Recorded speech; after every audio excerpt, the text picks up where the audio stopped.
कसे आहात मित्रांनो? मजेत ना? मजेतच राहायचं. फालतूचं टेन्शन बिलकुल नाही घ्यायचं. मित्रांनो, आज आपण आजच्या व्हिडिओमध्ये एका अशा वेब सीरीज किंवा एक अशा मूव्ही विषयी बोलणार आहोत, जो की OTTवर म्हणजे झी5 वर रिलीज झाला आहे.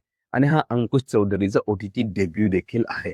तुम्हाला सांगू इच्छितो, की हा जर तुम्ही पाहिला, जो आजच रिलीज झालाय, लिटरली तुम्ही कांताराला विसरून जाल. कारण कांतारापेक्षा जबरदस्त आणि जी होते ना एक म्हणजे असते ना, ते गावाकडच्या ज्या कथा असतात, त्याच्यावर बेस्ड ही फिल्म आहे.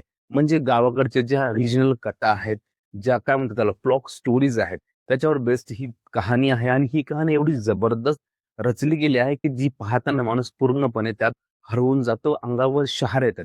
अशा पद्धतीची ही कहाणी आहे. तर आजच्या व्हिडिओमध्ये आपण त्याच विषयी जाणून घेणार आहोत. या चित्रपटाचं नाव आहे देवखेळ. मित्रांनो, देवखेळ हा कोकणातील एक अशी प्रथा आहे, ज्यामध्ये वार्षिक म्हणजे दशऱ्याच्या टायमाला एक गावात असा एक इव्हेंट होत असतो, ज्या इव्हेंटमध्ये जसं भूतकोला कांतारामध्ये दाखवलं होतं, परफॉर्म केला जातो.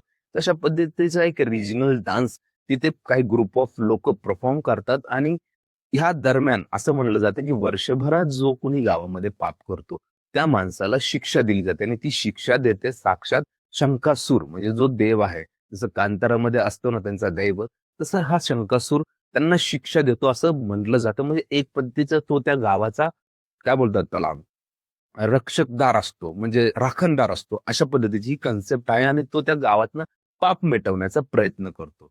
जर राखणदार हा कन्सेप्ट डिटेलमध्ये जाणून घ्यायचा असेल, तर तुम्ही आहे ना, दशावतार चित्रपट नक्की पहा, जो गेल्या वर्षी रिलीज झाला होता. खूप चांगला चित्रपट होता. फक्त त्याला प्रॉपर रिलीज नाही भेटली म्हणून तो चित्रपट ग्लोबली तेवढा मोठ्या लेव्हलवरती पोहोचू शकला नाही. परंतु नक्की पहा.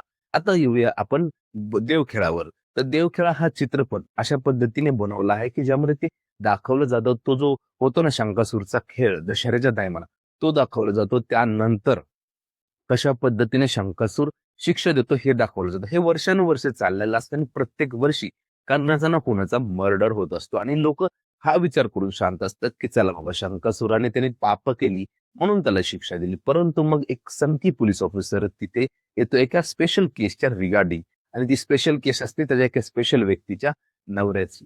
खरं सांगायचं म्हणजे, की यामध्ये प्राजक्ता माळी एक फिमेल लीडमध्ये आहे आणि त्यांचा नवरा त्याला पण कसूर शिक्षा देतो किंवा त्याचा मर्डर होतो असं म्हणा.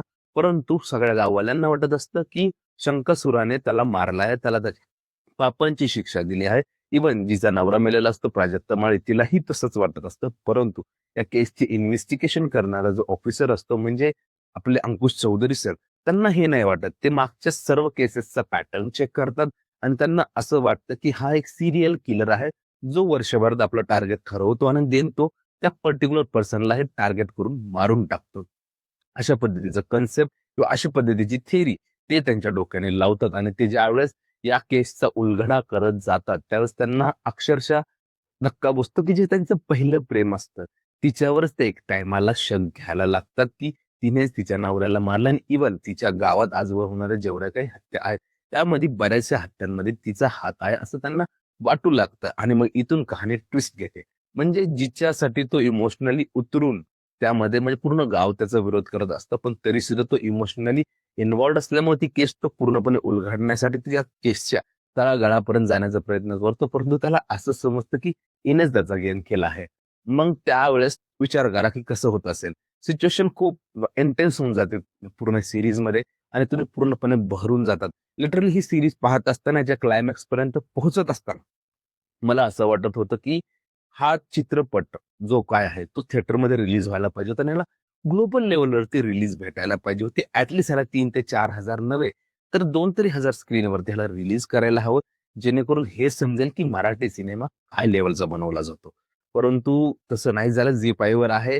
झी5 वर ह्याला मल्टिपल लँग्वेजमध्ये पण डब करून रिलीज केलं जाईल. त्यामुळे हा कसा ना कसा तरी ग्लोबली पोहोचेल. परंतु असे चित्रपट हे थिएटरिकल रिलीज डिझर्व्ह करतात. बट मराठीचं ते दुर्दैव आहे, की मराठीला महाराष्ट्रातच थिएटर्स भेटत नाहीत. परंतु मित्रांनो, तुम्ही हा देवखेळ नक्की पहा. देवखेळ नंबर 1 चित्रपट आहे, नंबर 1 सीरीज आहे. ती पाहत असताना प्रत्येक क्षणी त्या सीरीजमध्ये इन्व्हॉल्व होता. मी तुम्हाला क्लायमॅक्स एक्सप्लेन करू शकतो. परंतु जर मी तुम्हाला क्लायमॅक्स एक्सप्लेन केला, तर त्याची जी पाहण्याची इंटेन्सिटी, जी क्युरिओसिटी आहे, ती संपून जाईल आणि ती पाहत असताना तुम्ही त्या कहाणीत इन्व्हॉल्व होणार नाही. कारण तुम्हाला क्लायमॅक्स आधीच माहिती असेल.